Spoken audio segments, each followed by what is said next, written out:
राधे राधे, जय माता की भक्तों। आप सभी का स्वागत करती हूँ स्पिरिचुअल ज्ञान साधना में और आप सभी से अनुरोध करती हूँ कि स्पिरिचुअल ज्ञान साधना को सब्सक्राइब कर लीजिए और बेल आइकन को प्रेस कर दीजिए ताकि आपको नई नई वीडियोस का नोटिफिकेशन। श्री हरि, जय माता की। राधे राधे भक्तों, कैसे हैं आप सभी लोग? आशा करते हैं सभी लोग बहुत अच्छे होंगे। बताने के लिए कमेंट में जय माता की राधे राधे अवश्य ही लिखिएगा। प्रिय भक्तों, चैत्र का महीना चल रहा है जो कि अब पूर्ण होने वाला है। हिंदी में प्रत्येक मास पूर्णिमा तिथि के साथ ही पूर्ण होता है। वैसे ही चैत्र पूर्णिमा आने वाली है। चैत्र पूर्णिमा को चैती पूर्णिमा के नाम से भी जाना जाता है। पूर्णिमा के दिन भगवान चंद्रदेव, भगवान लक्ष्मी नारायण और गौरी शंकर की पूजा का विधान होता है। किंतु चैत्र पूर्णिमा के दिन हनुमान जी का जन्मोत्सव मनाया जाता है। तो इस दिन राम भक्त जी की आराधना भी की जाती है और बड़े ही धूमधाम से हमारे भारत के सभी मंदिरों में हनुमान जी का ये जन्मोत्सव मनाया जाता है। आइए जान लेते हैं कि वर्ष 2025 में पूर्णिमा, चैत्र पूर्णिमा कब है। हिंदू धर्म में पूर्णिमा तिथि को अत्यंत ही शुभ माना जाता है। पूर्णिमा के दिन किसी पवित्र नदी में स्नान दान करने से पुण्यकारी फलों की प्राप्ति होती है।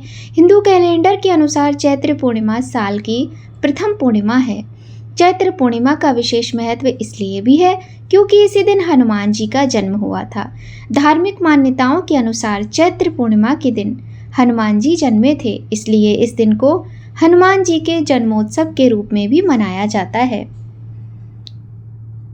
पंचांग के अनुसार चैत्र पूर्णिमा की तिथि 12 अप्रैल को सुबह 3:21 पर आरंभ हो रही है और वहीं पूर्णिमा तिथि की समाप्ति का जो समय है वो 13 अप्रैल को सुबह 5:51 पर है।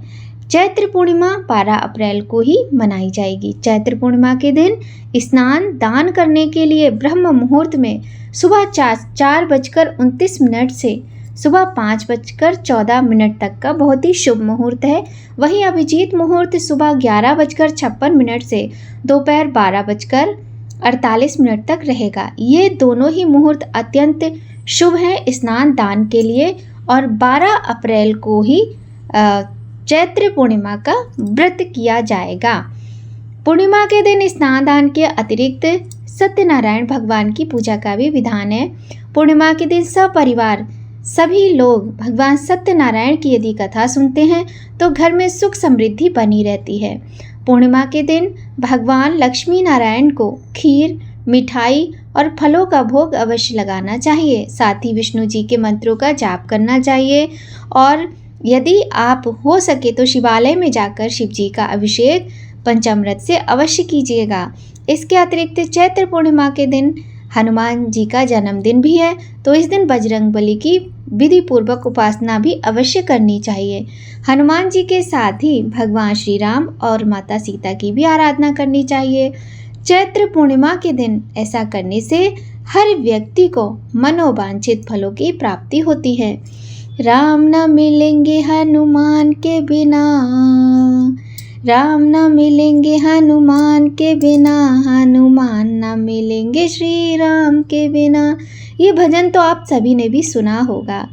तो जब हमें हनुमान जी को प्रसन्न करना है तो अपने सियाराम भगवान की पूजा अवश्य ही करनी है और जब हमें भगवान श्री राम को प्रसन्न करना हो तो हमें अपने हनुमान जी की पूजा अर्चना बहुत ही विशेष रूप से, बहुत ही सुंदर तरीके से करनी चाहिए। प्रिय भक्तों, वैसे तो प्रत्येक पूर्णिमा का हमारे शास्त्रों में बहुत अधिक महत्व बताया गया है। प्रत्येक महीने पूर्णिमा आती है, किंतु चैत्र पूर्णिमा का महत्व कुछ अधिक बढ़ जाता है और इस दिन हनुमान जी की पूजा का विशेष महत्व होता है। हनुमान जी के विशेष पूजा के अनुष्ठान किए जाते हैं और जो लोग प्रत्येक पूर्णिमा का व्रत करते हैं वे लोग भी इस दिन व्रत रख के पूजा करके उसी प्रकार से अपने सारे नियमों का पालन करें जिस प्रकार प्रत्येक पूर्णिमा को अपने व्रत और नियम का पालन करते हैं। सत्यनारायण भगवान की कथा का विशेष विधान होता है पूर्णिमा की तिथि पर। वहीं बहुत सारे लोग भगवान शिव गौरी की पूजा भी करते हैं। गौरी शंकर भगवान की पूजा विधि विधान करने से, माता पार्वती को सुहाग सामग्री अर्पित करने से माता जगत जननी माँ भगवती, माँ पार्वती और शंकर जी की कृपा प्राप्त होती है और हमारी जो बहनें हैं उनका सौभाग्य अखंड रहता है। चैत्र पूर्णिमा का यह व्रत समस्त कष्टों का नाश करने वाला एवं मनोवांछित फलों का प्रदाता माना गया है। आप भी इस अद्भुत व्रत का पालन करें और हरि की विशेष कृपा के अधिकारी बने। हमारे पुराणों में पूर्णिमा तिथि और इस दिन व्रत करने का महात्म्य बहुत अधिक है। एक ओर जहाँ चंद्रमा की श्वेतिमा हमें इस दिन की दिव्यता का अनुभव करवाती है। कहते हैं कि पूर्णिमा के दिन व्रत करने से मनुष्य के सभी पाप नष्ट हो जाते हैं और उन्हें पुण्य फल की प्राप्ति होती है। मान्यता है कि पूर्णिमा के दिन व्रत और स्नान आदि करने से घर में सुख समृद्धि तो आती ही है और सभी प्रकार के क्लेशों का नाश होता है। चैत्र पूर्णिमा पर किसी पवित्र नदी में स्नान करके भगवान विष्णु की पूजा करने एवं व्रत का संकल्प लेने का विशेष महत्व है। यदि इस दिन गंगा स्नान संभव हो सके तो श्रेष्ठ फलों की प्राप्ति हेतु गंगा स्नान करना चाहिए। इस दिन यदि सच्ची आस्था से श्री सत्यनारायण भगवान की उपासना की जाए एवं उनकी कथा का पाठ किया जाए तो सांसारिक सुखों के साथ साथ मरणोपरांत मोक्ष की प्राप्ति होती है। ये दिन विष्णु भगवान के भक्तों के साथ साथ हनुमान जी के भक्तों के लिए भी अत्यंत महत्वपूर्ण है। हमारे भारतवर्ष में यह पर्व हनुमान जी के जन्मोत्सव के रूप में मनाया जाता है। ऐसी मान्यता है कि इस दिन पवन पुत्र श्री हनुमान जी की उपासना करने से जीवन के समस्त कष्टों का निवारण होता है एवं दुख दरिद्रता का भी विनाश होता है। इस पर्व पर प्रातःकाल स्नान करके भगवान सूर्य को अर्घ्य देना चाहिए और रात्रि के समय चंद्रदेव की पूजा करने के पश्चात उन्हें अर्घ्य देने का भी विशेष महत्व है। ऐसी मान्यता है कि चंद्र अर्घ्य के बिना चैत्र पूर्णिमा का व्रत पूर्ण नहीं माना जाता है। पूर्णिमा तिथि पर दान पुण्य का विशेष महत्व होता है। ऐसी मान्यता है कि यदि इस दिन घड़े में कच्चा अन्न डालकर किसी निर्धन व्यक्ति को दिया जाता है तो कभी भी धन धान्य की कमी नहीं रहती है। पूर्णिमा के दिन व्रत करने के साथ ही चंद्रमा और माता लक्ष्मी की पूजा भी अवश्य करनी चाहिए। इससे आपके घर में धन धान्य की कभी कमी नहीं रहती है। यदि आपकी कुंडली में चंद्र दोष है तो पूर्णिमा का व्रत आपके लिए सर्व फलदायी साबित हो सकता है। आप चंद्रदेव को जब पूजेंगे इस दिन तो आपके जो मन के विकार हैं वो दूर होते हैं और कुंडली से चंद्र दोष दूर होता है, मानसिक स्थिति अच्छी होती है। साथ ही जिन घरों में बच्चों की बुद्धि कम हो या किसी भी प्रकार से बुद्धि क्षीण वाले बालक हों वहाँ तो पूर्णिमा का व्रत अवश्य ही करना चाहिए और खीर बनाकर आपको चंद्रदेव के प्रकाश में अवश्य रखनी चाहिए। भले ही आप 1 घंटे रखें। इसके बाद उस खीर का भोग लगाकर घर में सभी को प्रसाद स्वरूप देना चाहिए और अपने मंद बुद्धि जो भी व्यक्ति आपके घर में हो उस व्यक्ति को अवश्य खिलाएं। ऐसा आप यदि प्रत्येक पूर्णिमा पर करते हैं तो उस बच्चे की या उस व्यक्ति की बुद्धि बहुत ही शीघ्र एकदम सही हो जाती है और वह सामान्य व्यक्ति की तरह व्यवहार करने लगता है। ये बहुत ही सुंदर उपाय है, आप करके देखिएगा। अब आइए जान लेते हैं कि आपको पूर्णिमा के दिन क्या करना चाहिए। इस दिन ब्रह्म मुहूर्त में उठकर स्नान आदि कार्यों से निवृत्त हो जाना चाहिए। चैत्र पूर्णिमा के दिन किसी पवित्र नदी में स्नान करने का महत्व होता है, किंतु यदि संभव ना हो तो अपने घर में ही जल में गंगा जल मिलाकर स्नान कर लें।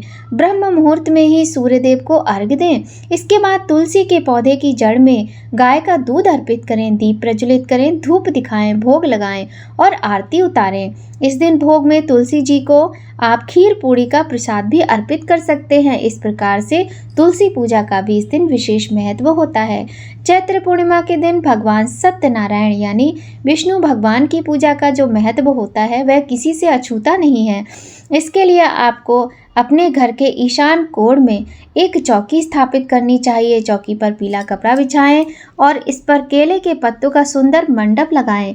चौकी पर गंगा जल छिड़क कर उस स्थान को शुद्ध कर लें। अब चौकी पर अक्षत का आसन देते हुए भगवान विष्णु, गणेश भगवान और माता लक्ष्मी की प्रतिमा या चित्र स्थापित करें। इसके पश्चात सभी प्रतिमाओं पर एक एक करके गंगा जल छिड़कें। कलश की स्थापना करने के लिए मूर्ति के समक्ष चावल रखें, अष्टदल बनाएं। कलश रखकर उस पर मौली बांधें। कलश में गंगा जल, शुद्ध जल, सुपारी, सिक्का, हल्दी, कुमकुम आदि डाल दें। इसके मुख पर आम के पत्ते लगा दें। आम के पत्तों और नारियल पर भी मौली बांध कर रखें। मूर्ति या चित्र के दाएं तरफ एक घी का दिया जलाकर रख लें। इस प्रकार पूजा की तैयारियां आपकी हो जाएंगी। अब आप पूजा प्रारंभ करें। सबसे पहले आसन ग्रहण करें और ओम नमो भगवते वासुदेवाय नमः मंत्र का जाप करते हुए आचमन करें। अब आप घी के दिए को प्रज्वलित करें और हाथ में पुष्प और अक्षत लेकर व्रत का संकल्प लें और फिर वह पुष्प भगवान जी के चरणों में अर्पित कर दें। सबसे पहले भगवान गणेश जी का पूजन करें। उन्हें हल्दी रोली से तिलक करें। फिर उन्हें अक्षत, जनेऊ, लाल पुष्प और दूर्वा अर्पित करें। अब सत्यनारायण भगवान को हल्दी चंदन का तिलक लगाएं। लक्ष्मी माता को कुमकुम हल्दी का तिलक लगाएं। सभी प्रतिमाओं को अक्षत अर्पित करें। इसके पश्चात सत्यनारायण भगवान को जनेऊ चढ़ाएं, पुष्प चढ़ाएं, पीले पुष्पों की माला पहनाएं। माँ लक्ष्मी को कमल का पुष्प अगर संभव हो सके तो अवश्य चढ़ाएं। पुष्प, माला, मौली और स्वाहा की सामग्री माता को अर्पित करें। अब भोग में आप भगवान विष्णु और माँ लक्ष्मी को पंचामृत, पंजीरी और फल तथा मिठाई का भोग लगाएं। भगवान श्री गणेश जी को भी भोग और फल अर्पित करें। भोग के साथ भगवान जी को दक्षिणा भी अर्पित करें। अब सत्यनारायण भगवान की कथा को सुने या पढ़ें। इसके पश्चात सभी प्रतिमाओं को धूप दिखाएं और उनकी आरती उतारें। अंत में हाथ में अक्षत और पुष्प लेकर भगवान जी से पूजा में हुई किसी भी गलती के लिए क्षमा मांगें और अक्षत व पुष्प भगवान के चरणों में छोड़ दें। इसके पश्चात अगर आप व्रत कर रहे हैं तो स्वयं फलाहार ग्रहण करें और परिवारजनों में प्रसाद को वितरित कर दें। इस प्रकार से आप पूर्णिमा के दिन पूजा करके अपने व्रत को रख सकते हैं। यदि इस प्रकार से आप पूर्णिमा के दिन नियमों का पालन करते हुए सुंदर सरल व्रत को करते हैं तो विश्वास रखिए भगवान सत्यनारायण और माता लक्ष्मी की कृपा से आपके जीवन का हर दुख दूर होता है। चाहे वह धन संबंधी हो, नौकरी व्यवसाय संबंधी हो, संतान की समस्या हो या फिर घर में किसी भी प्रकार की कोई भी समस्या हो, कोई क्लेश हो, सभी क्लेशों से मुक्ति पाने के लिए, भगवान की कृपा पाने के लिए इससे सुंदर अवसर क्या हो सकता है। पूर्णिमा का व्रत अपने आप में ही संपूर्ण व्रत है। आप एक बार करके देखिए, इसका परिणाम आपको आपके सामने स्वतः ही दिखाई देगा। बहुत ही सुंदर, समस्त मनोकामनाओं को पूर्ण करने वाला, अखंड सौभाग्य को देने वाला ये पूर्णिमा का व्रत सभी को अवश्य करना चाहिए प्रिय भक्तों। क्योंकि ये चैत्र की पूर्णिमा है इसलिए आप मंदिर जाएं और हनुमान जी को चोले का सामान अर्पित करें। उनके चरणों में चमेली का दिया जलाएं।